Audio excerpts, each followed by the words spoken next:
banyu mili kanggo minggu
dasar kewas kandes luwes sak solae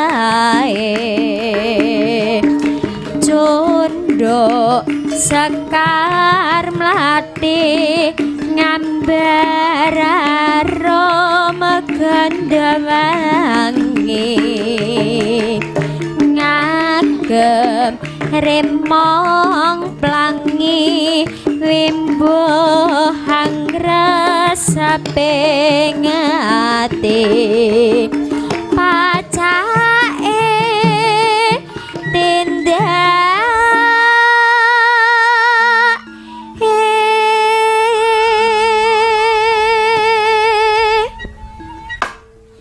kaya macan luwe blerak sempal lembihane dadi lan pantese angan dika arom gumebyara katon tejane teledak sare hamimbu winguciwate kang pindha mustika saebaen dali ing panggedhe lan sentosa terus lahir batine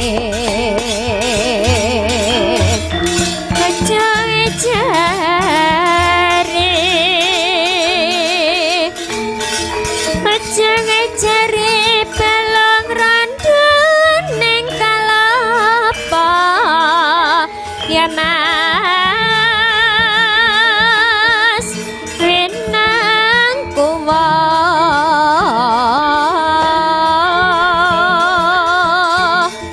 winang kuasaya titia usada Yayi Yayi garwanipun Kakang Yayi Nimas Bendoro wong ayu kang kaya godhong tunjung netrane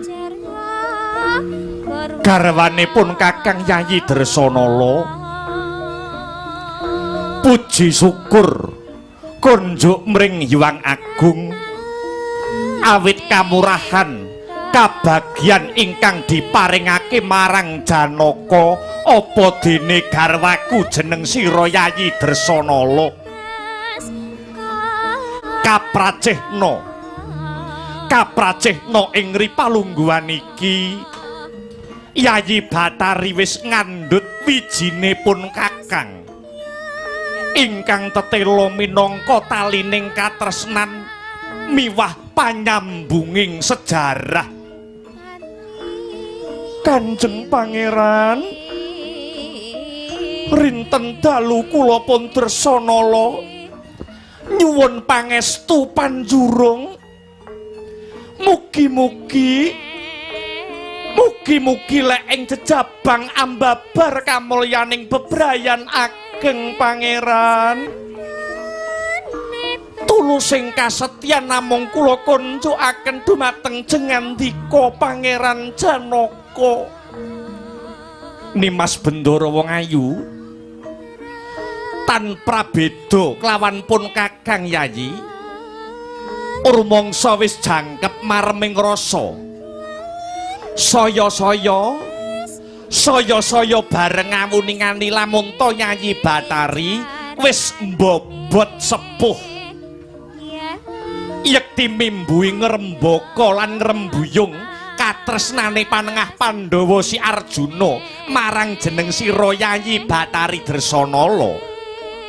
Duh Pangeran ngaturaken agenging panuwun dene paduka Pangeran paring sih katresnan suci dumateng kula miwah jabang bayi ingkang kula kandhut Pangeran wong ayu Rina kelawan mengisun rewangi cegah dahar kelawan guling ing pengajap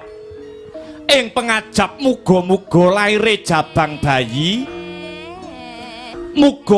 laire jabang bayi besok bisa anetepi marang kekudangan dadiya satriya pepunjuling jagat minangka pandhaming kautaman ya Yayi Dresanala.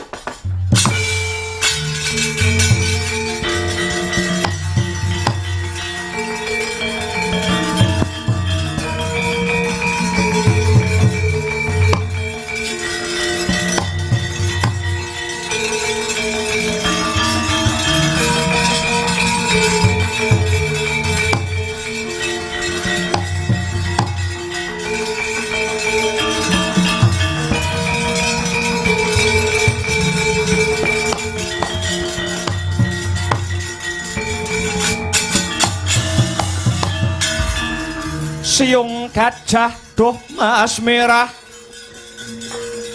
Indrajit pantunungipun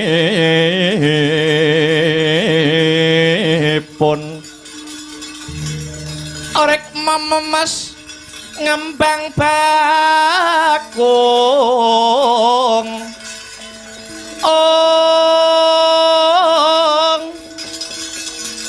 nyengker gading ngrengga caca jaraweng ranu duh wong ayu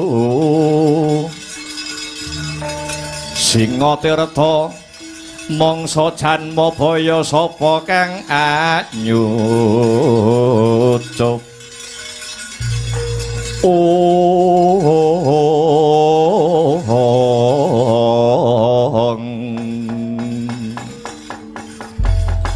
nanging pangeran nitik saking lekering wadana jaiting netra kang sarta tepunging wimba sajak wonten gembolaning rasa ingkang kineker wonten punapa ta pangeran mugi saged kababaraken dumateng ingkang garwa kula pun Dresanala Yayi Yayi jejantunging ati kaprahe wong akeh ngandharake lamun to ngimpi kuwi kembange wong turu nanging Yayi nanging tri ari kawuri utawa 3 dina kepungkur pun Kakang Arjuna ngimpi kang nganeh-nganehi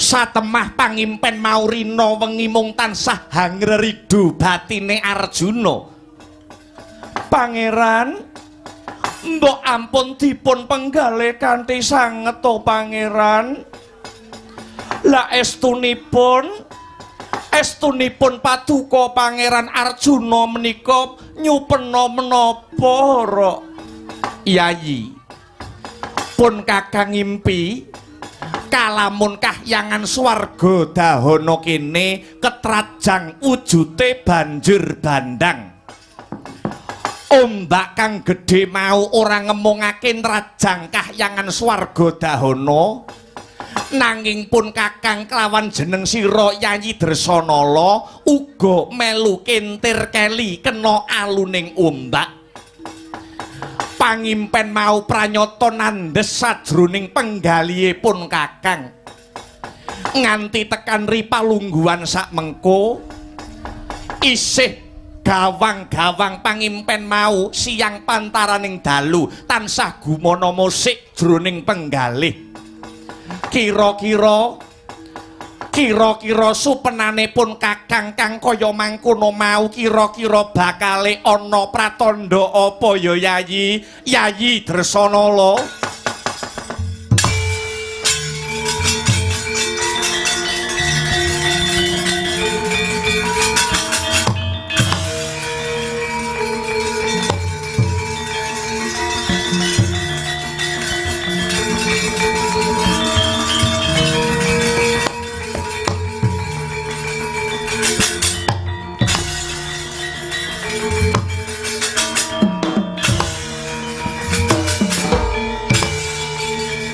Sewaka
jilanganira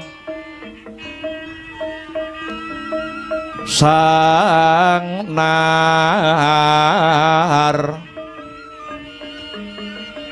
pati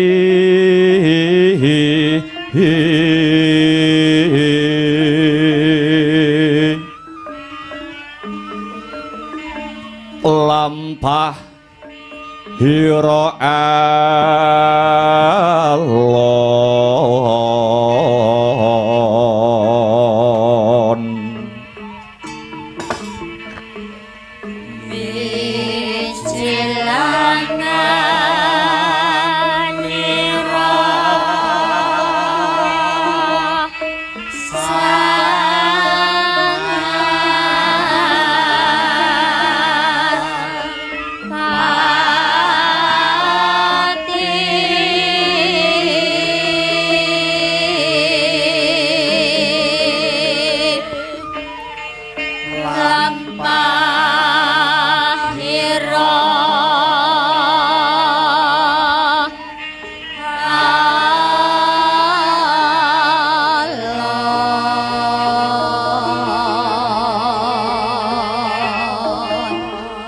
ginarbak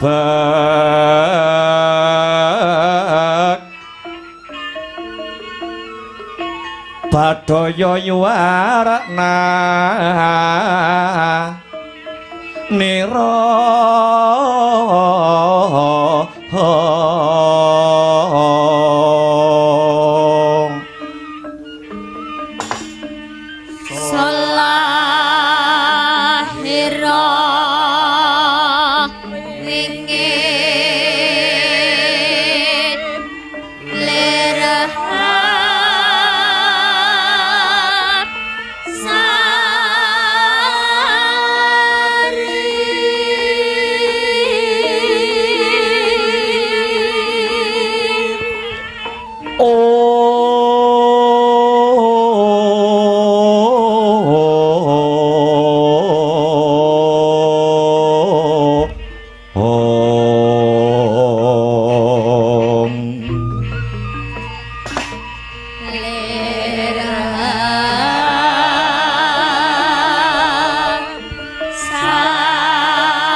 Hong ilahing nama sidam sekaring bawana langgeng ulun waspadakake kaya Bathari Durga ingkang sowan pramoni winantu karaharjan sowan kita ana ing ngarsa ulun Durga nuwun inggih pukulun lulus raharja sowan kula kalih saking pangrencana wangsul sungkem kula mugi kunjuk ing sahandhap padha paduka pukulun. Iya pramoni sun tampa gawe lega tias ulun Durga sakwuse satata anggon kita ngadhep daya-daya ulun mundhut pirsa ana wigati apa dene kita sowan marang Kahyangan Junggring Sailaka pramoni nuwun inggih waleh-waleh menapa pukulun sowan kula ing ngarsa paduka ingkang wigatos atur wuninga bilih kula tinangisan dening ingkang putra pun Dewasrani piyambakipun motah nyuwun palakrama pukulun Dewa Srani nyuwun palakrama. Nuwun inggih. Banjur putri ngendi sing dikarepake dening Dewa Srani Durga? Duh Pukulun, kadidene winalik rasa kula ingkang dipun kersakaken kaliyan Kang putra pun Dewa Srani mboten wonten sanes yoganipun Pukulun Bathara Brahma ingkang nami Bathari Dresanala. Pukulun permara reh manguswamya ngambrang kadikaronaning kaswasih ring marga Hemalatkung are sang kanda mastrat maja leng-leng lalu manguladi Soraya mangrangsang waya Soraya mangrangsang waya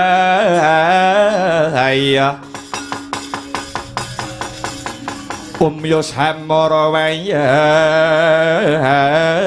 hanto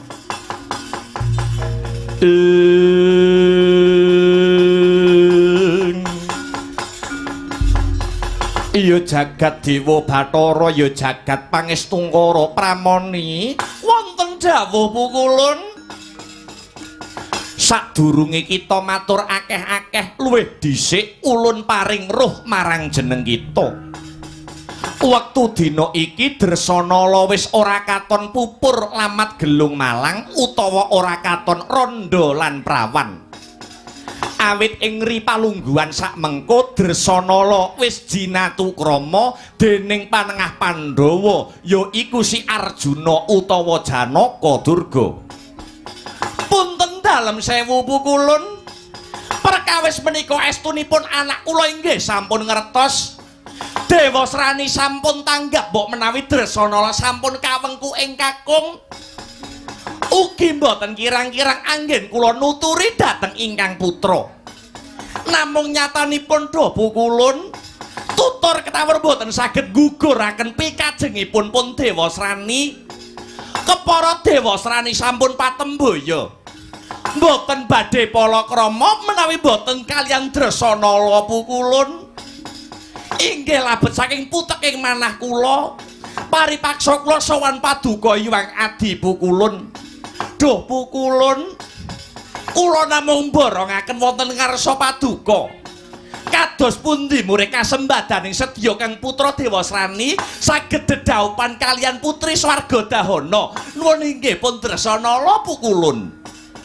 Durga wonten dawuh ewuh aya anggon ulun bakal minangkani sabab apa? Sabab awit wanita iku wanita wis ana kang mengku. Kepiye lan nganggo cara apa anggon ulun bakal minangkani panyuwun kita mau Durga? Pukulun.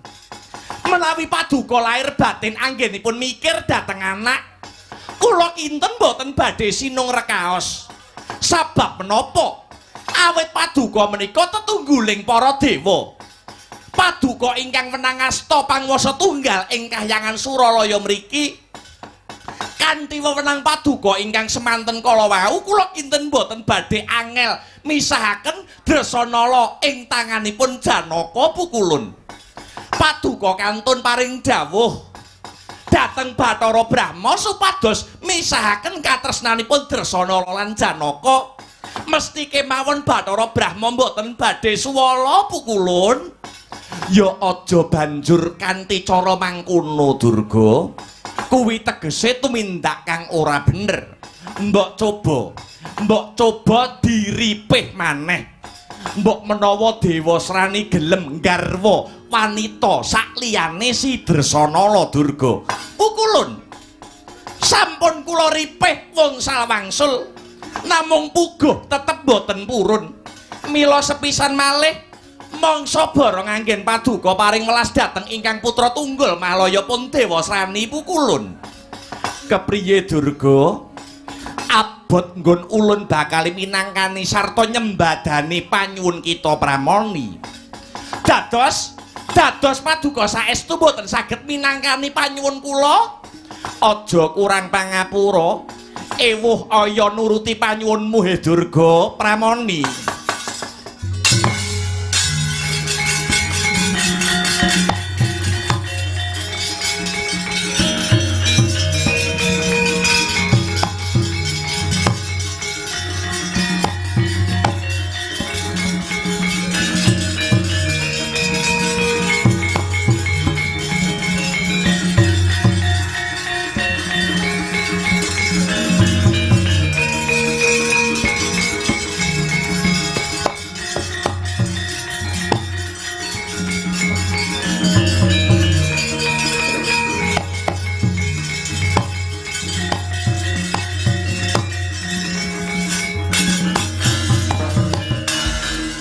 Leng-lenging driya mangu-mangu mangun gong kanduhan rimang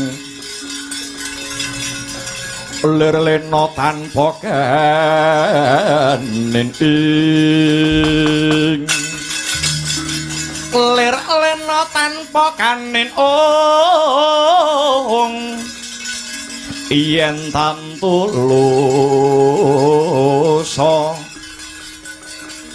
yen tantulusa mengko sangdya utama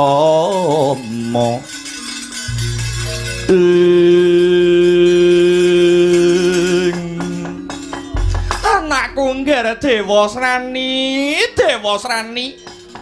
wis dadi nasibmu yo nang wiwit lair nganti gedhe kowe ora tinunggon wong tuamu lanang bapakmu mung doyan angkane ning moh gupak pulute.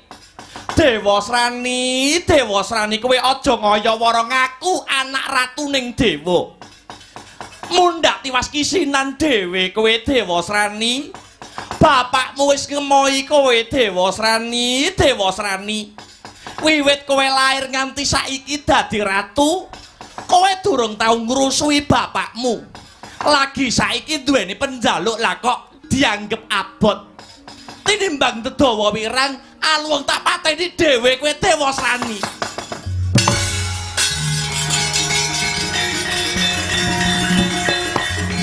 Durga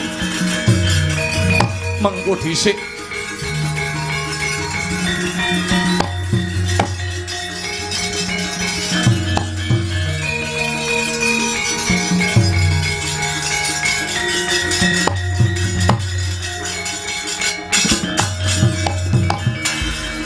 mengko dhisik sabar sawetara Durga Pramoni kula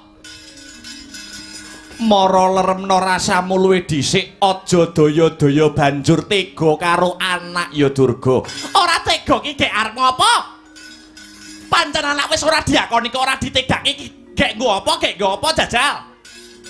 Sing ora ngakoni Dewa Srani ki ya gek sapa? Lah nyatane ditangisi anak ora gelem nuruti.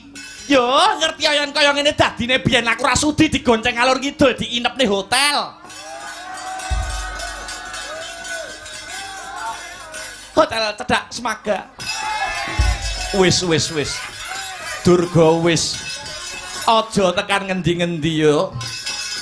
Ulun wis nglenggono babakan iku kabeh. Mara lungguwa Kang Prayoga ulun bakal nyoba budidaya sarta minangkan sing dadi panyune anakmu Dewa Srani. Duh, matur nuwun Bu Kulun, matur nuwun.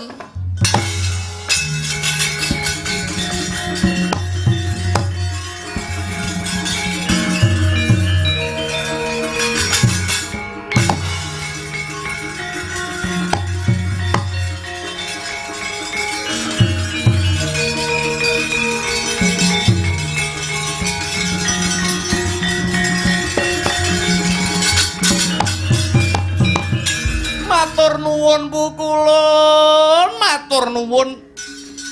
Saderengipun matur nuwun prasajan kemawon Blaka Suta blakutang terus terang.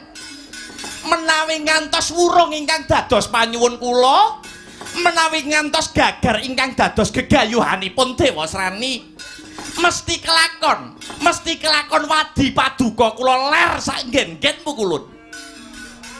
Kula sebar wonten pundi-pundi. skandal Bathara Guru. Aja Durga aja. Aja nganti memirang marang kawibawaning Ratu Kahyangan. Kulup Indra Suropati wonten dawuh duh Rama Wukulun. Mara gage timbalana sowane Bathara Brahma ya Sang Budawaka. Kadawan marak ing ngarsa ulun lho nggih ngestakaken dawuh duh Rama Wukulun.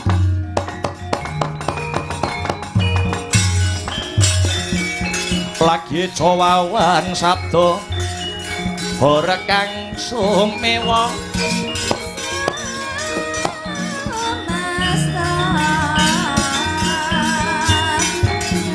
gegering pasewakan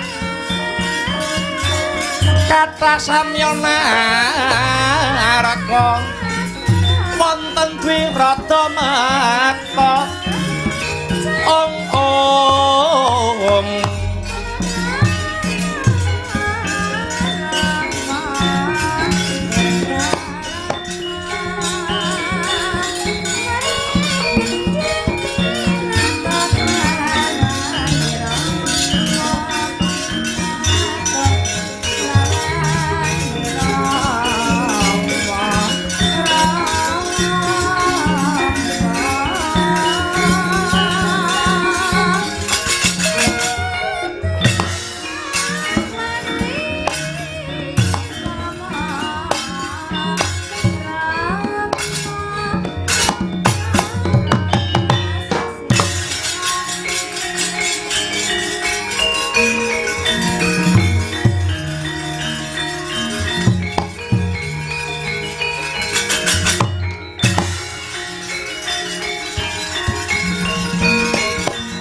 iku saknyatane gunjang seret winangun potemon meleri rinetong muni rinenggo kirenen merasakan biasing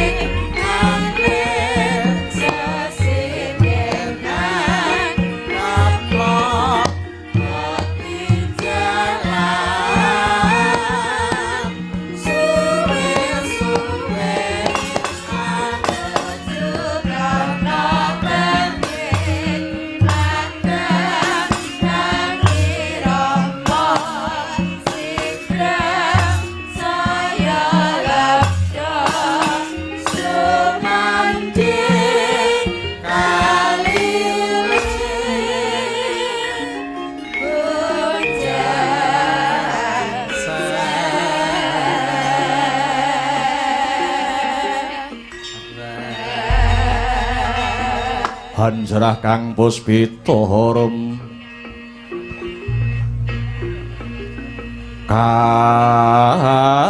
kasiliring samirana mrek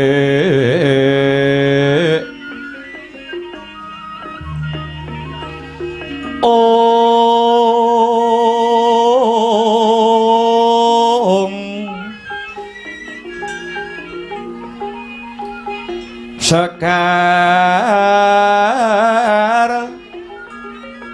kadung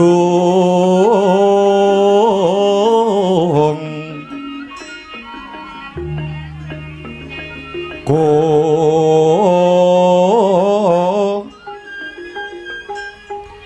ngas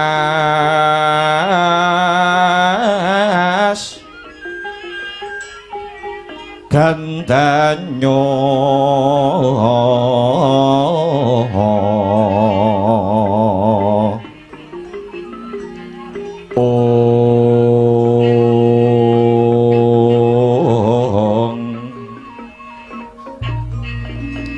maweh rarasaning driya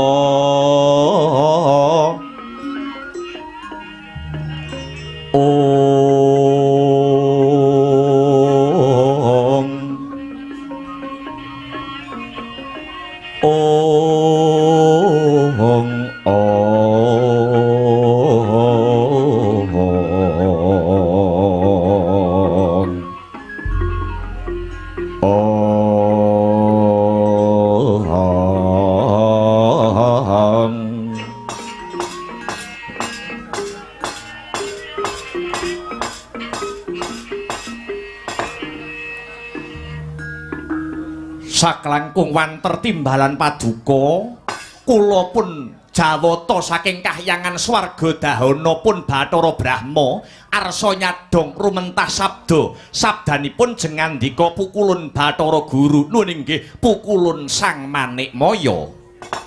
Brahma pun ulun arep takon marang jeneng kita Bathara Brahma. Duh pukulun, paduka pukulun badhe nyuwun pirsa babagan menapa duh Rama pukulun? Brahma, pangwasa kahyangan tunggal ingkang mapan ana kahyangan Suralaya kene kuwi sapa Brahma? Duh pukulun, pangwasa tunggal ingkang boten wonten tunggale inggih muhung namung jengandika Rama pukulun Bathara Guru. Sing wenang nemtokke abang ijone lelakon sapa Brahma? Mboten wonten sanes ingkang wenang nemtokaken abang ijonipun lakon nuwun inggih paduka Rama pukulun Bathara Guru. Yen aku kandha ngalor, dewa sanesipun inggih badhe ngaler. Yen aku kandha ngidul, dewa sanesipun tartamtu inggih badhe ngidul duh pukulun. Bagus. Ya yen pancen kaya mangkono Brahma, aku bakal perintah marang jeneng kita Bathara Brahma Maradhyage. Maradhyage jeneng kita Bathara Brahma baliya ana kahyangan kita, kahyangan swarga dahana. Dina iki uga pegatna katresnane. Pegatna katresnane anakmu Dresanala kelawan Janaka Brahma. Om pukulun.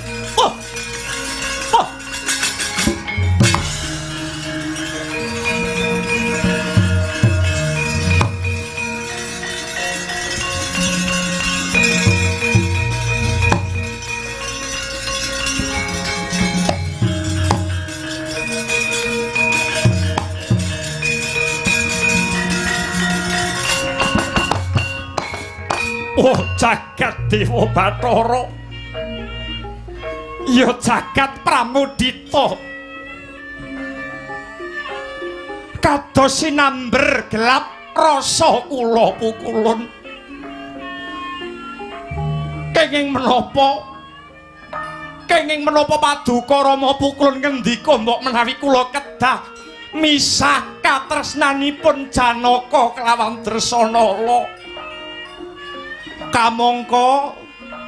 Kamangka sakmangke Dresanala sampun ngandhut wujudipun jejabang bayi. Wohing katresnan antaraning anak kula Dresanala kaliyan satriya panengah Pandhawa pun Janaka pukulun. Nyuwun pangapunten. Awrat anggen kula badhe nglampahi jejibahan menika duh Hyang Adi pukulun. Brahma, ing sekawit kita wis ngucap dhewe bakal nindakake apa kang dadi dawuh ulun. Kenang apa kok sakmengko kita mbadal dawuh ulun? Eling Brahma, lati pakarti kudu nyawiji. Apa maneh sing paring perintah pangwasa tunggal kahyangan Suralaya. Yen sira mbadal dawuh ulun, yen sira mbantah apa sing dadi dawuh pangandikane pangwasa tunggal kahyangan Suralaya, apa kira-kira kowe kuat nampa siku denda saka Bathara Guru? Nanging kepripun nasibipun jabang bayi sadroning kandhutanipun Dresanala ingkang boten weruh kintang kimpuling lelakon menawi benjang agengipun nangletaken tiyang sepuhipun duh Rama pukulun.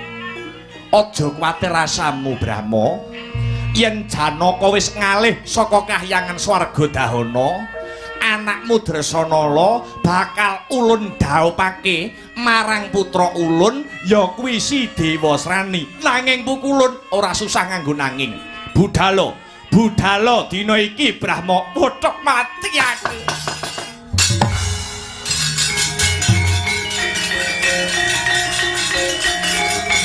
Aduh.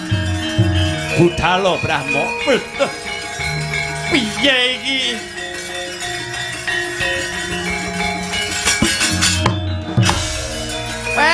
Dalah.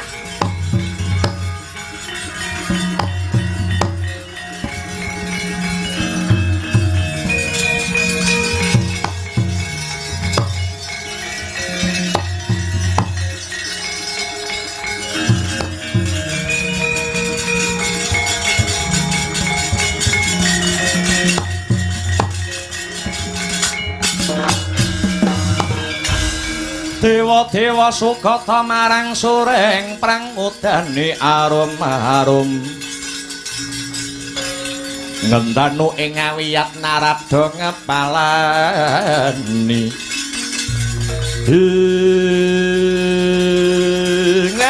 latalah pragenjang pak pong waru dayeng kali cedengetan iline sate gule enak rasane sinden ayu enak rasane lah iki. Adi Guru wonten dawuh Kakang, pripun panjenengan kok ngaton niku pripun? Menawi paduka badhe misahke katresnane Janaka lan Dresanala ateges wonten paribasan idu dinilat malih. Si Janaka lan Dresanala menika rabi awit saking perintah paduka. Mangka kula sampun mireng pekabaran yen to sak mengko Dresanala sampun ngandhut wujudipun jejabang bayi. Wah ing katresnan antarane Janaka lan Dresanala. Lah kok samenika paduka badhe pisaken katresnane Janaka lan Dresanala niku ngangge dasar napa? Ngangge wewaton napa? Kakang Narada, sedaya pernatan menika kula ingkang damel. Menawi wonten awonipun kahyangan sanes Kakang Narada ingkang dados parantutuan, nanging mesti ulun ingkang tinempuan. Mila sedaya kedah sak pakon ulun boten kenging mbadal dawuh ulun. Lho iya ning aja ngono ta? Aja ngono. Kula ngerti panguwasa tunggal menika wonten asta paduka. Ning Adi Guru kudu eling. Adi Guru kudu eling paduka ndapuk para dewa dados nayaka menika kadawan menapa? Menapa namung kadawan ngamini tumindak paduka ingkang sewenang-wenang menika? Kula kadhapuk dados mantri muka menika kejawi mbiyantu jejibahan paduka. Kula inggih kadawan ngemutaken bilih paduka menika kesupen kinen ngleresaken menawi paduka menika tumindak lepat. Kakang Narada, Dewasrani menika putra ulun. Napa kula klentu menawi kula nglabuhi marang anak? Lho, ora kleru, wong nglabuhi anak kok kleru iki piye to? Lah nyatanipun kenging menapa Kakang Narada nyentulani ngang dados pikajeng ulun. Kedahipun Kakang Narada imut wonten tetembungan anak polah bapa kepradah. Lho, wong tuwa kena meradai nyang polahe anak. Ning ya didelok dhisik, polahe mau kaya apa? Lah iki. Yen polahe anak ngarumke jenenge wong tuwa wajib meradai. Ning nek polahe anak gawe kucem saged netelke jabatane wong tuwa, ya kudu dielingke ta. Mboten namung kok diujuk mawon niku mboten Adi Guru. Wis akeh kedadian. Wong tuwa tetel pangkate ilang jabatane merosot derajate banger jenenge mung sabab nglabuhi anak sing ora bener tumindake. Paduka kedah emut Adi Guru dados ratune para dewa tumindakipun kedah adil Adi Guru, kedah adil. Sedaya kedah dipun penggalih. Niat paduka menika lepat awit badhe misahaken tiyang jejodohan mung nuruti karepe anak karo bojo. Bathara Guru ratuning dewa paring dawuh boten kenging wola-wali menawi Kakang Narada boten sarujuk kalian pikajeng ulun. Kakang Kakang Narada saged ninggalaken kahyangan. Welah dalan.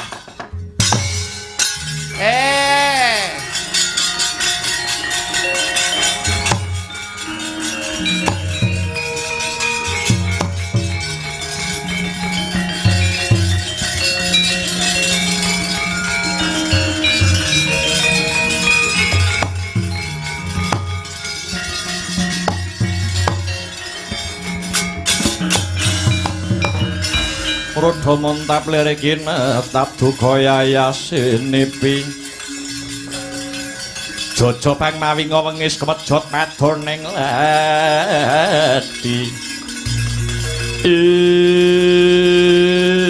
Adi Guru hukum wonten alam donya niku wonten cacah sekawan. Siji hukum adat, loro hukum kodrat, telu hukum negara, sing pungkasan hukum karma utawi hukum dharma. Siji hukum adat, contone ana desa ngenekke syukuran. Syaratnya kudu mujuti sesaji ingkung kebo, gandeng desa kono ora kuat tuku kebo, kena disiasati tuntut gedang disikili papat, diwenehi sungu, niku pun muni kebo, danyange ya ora kenyih. Ngaten.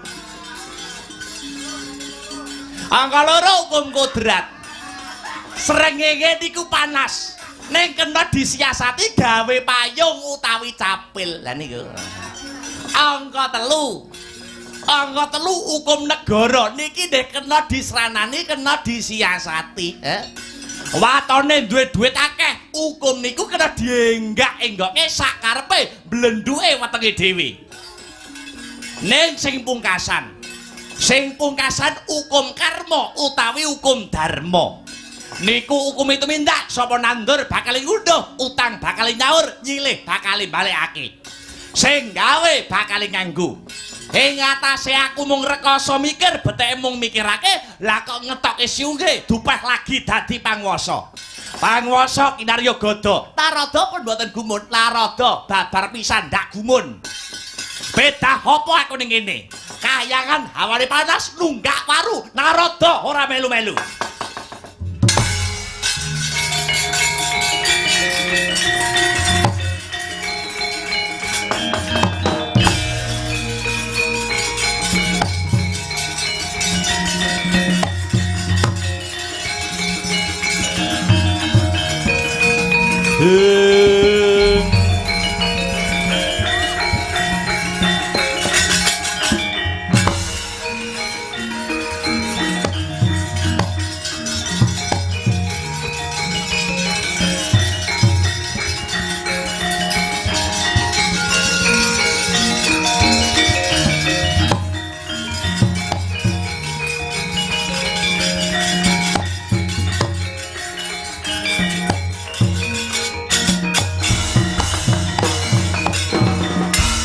Kadya dara-dara miturut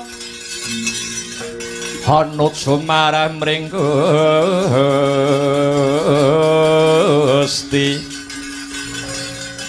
dene siti miwang utama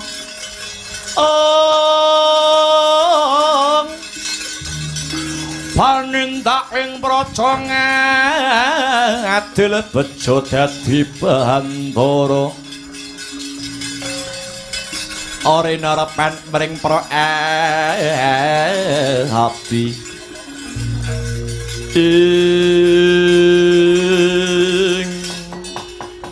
Pramoni wis ulun sembadani apa kang dadi panyuwunmu lan pamutahe Dewa Srani anggone kepengin Dewa Srani duweni idam-idaman sesandingan kelawan putri Swargadahana ya kuwi Sidrasanala anak Bathara Brahma.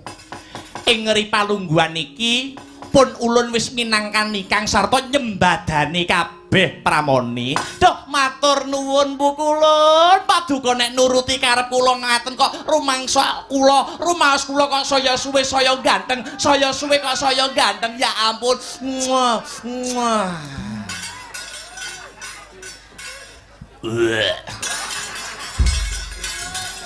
Ampun pun mboten usah dipun penggalih, ampun dipikir Narada lunga ya ben, Narada minggat ya wis ben ora usah dipikir.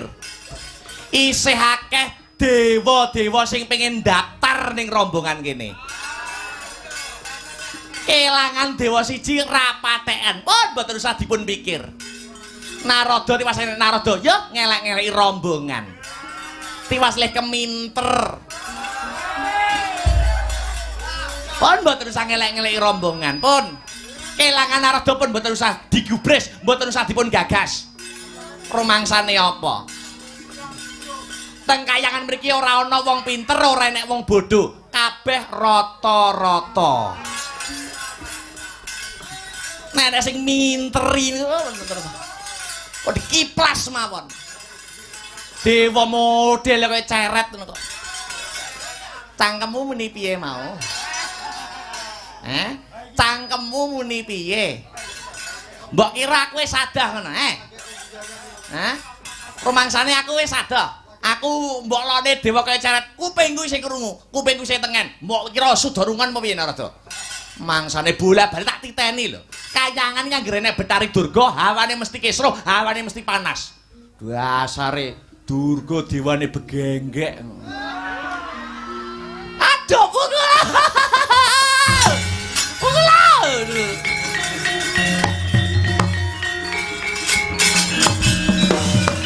Ya ampun kula dilokne dewane begenggek Paduka kok kendel mawon Paduka kok meneng mawon kados pundi mbok Paduka menika bela dhateng kula. Lah nyatane kowe genggek tenan ora? Nggih. Lah iya. Nek iya ya wis ora usah bengok-bengok. Ya ning sik rapet ya. Karo maos kula kok. Iya. Wis tak pinangkani pun mboten usah gagas Narada. Lunga ya ben lunga. Seragame kok ninggal. Nggih.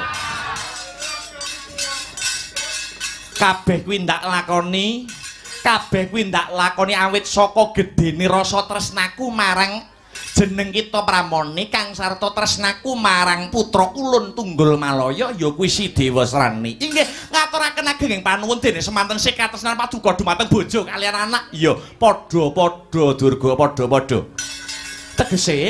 Tegese ing Ripalungguhan sak mengko kewajiban ulun wis rampung. Ya kuwi kewajibanku mung perintah marang Bathara Brahma kinen misahke katresnane Janaka kelawan anake wadon ya kuwi Sidrasanala. Mungguh lelakon sak banjure tak borongake sak wutuhe marang jeneng kita Pramoni. Inggih, matur nuwun Bu Kulun. Kewajiban Paduka sampun rampung, Paduka sampun gelem, Paduka sampun kersa perintah dhateng Bathara Brahma kinen misahaken katresnanipun Janaka kaliyan Sidrasanala. Kula ngaturaken panuwun. Lelakon selajengipun Durga ingkang badhe ngrampungaken dedamel. Nganggo cara apa?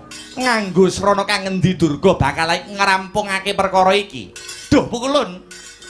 Senadyan kewajiban Paduka sampun rampung, nanging kula Batari Durga nggih Batari Pramoni taksih jubriya. Maksih jubriya sajroning ati kula. Apa bener-bener Bathara Brahma tega anggone bakal megati katresnane anake wedok ya kuwi Sidrasanala kaliyan satriya panengah Pandhawa pun Janaka. Isih jubriya rasaning atimu. Nuwun inggih lakar kados mekaten. Pramila ing Ripalenggan samangke kula badhe nyuwun pamit. Kula badhe dombani lakune Bathara Brahma saking katebian. Kula badhe tututi lampahipun Bathara Brahma apa pancen bener-bener mentala megati katresnane anake wedok Sidrasanala karo si Janaka. Mangkono Durga. Nuwun inggih lakar kasinggihan ya yen pancen mangkono aja ninggal duga kelawan prayitna bebarengan kelawan lintang alian. Muga-muga gegayuhane Durga lan si Dewa Srani bisa kasembadan anggone Ratu Tunggul Malaya. Si Dewa Srani bakal dedhaopan kelawan putri swarga Dahana, widodari swarga Dahana ya kuwi si Dewi Dresanala Durga. Lintang alian ku menegakkan tumak ratat mulat rerengan ning angin. Lintang alian ku menegakkan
ngisor lan padaring warnane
Nimas Ayu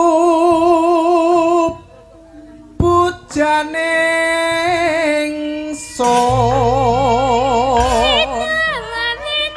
yang talas samba kadang turut tono brangto mami